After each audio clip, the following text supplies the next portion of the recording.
yelu la bangoloi. Pinya konon, pinya korira Base Brown Tunu pinom chaki wong mama Pingene kananga kale ke kwam Pinyigene kananga juye koiman Kukiri ke lo eya nyali madol Tunu pinom chaki wong mama Pinyigene kananga kale ke kwam Pinyigene kananga juye koiman Kukiri ke lo eya nyali madol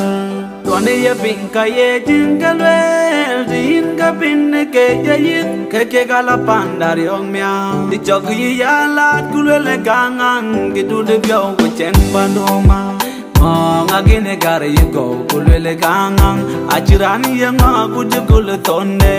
Dudu biao kucheng bandoma Akala ku kabe bendo Akala ku kabe bendo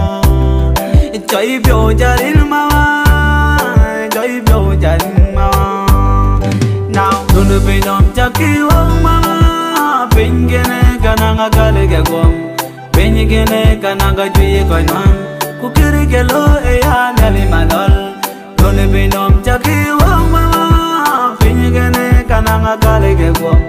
Pinyigene kananga juye koiman Kukiri ke lo eya nyali madol Wai pyo pingu cheng bando kinjin pyo generande Pinya ko ke pinya la gangang Pinya nanga naike Dungane kwai wo chan chingi take ye Dungong ya kiwo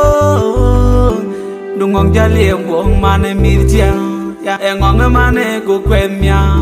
Achera nakang yen ye yara Kwa chera chintang chen ye yara Dona ping ne kaka pinom kawai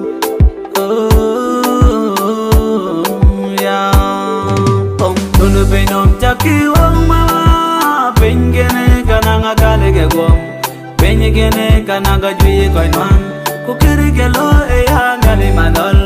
Tunu pinom chaki wong mama Pinyigene kananga kale ke kwam Pinyigene kananga juye koiman Kukiri ke lo eya ngali madol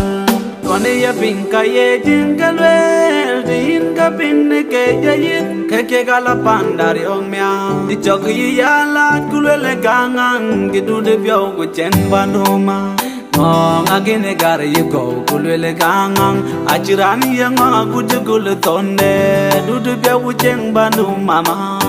Ye ye biao tong wene mama nyankira cheng bane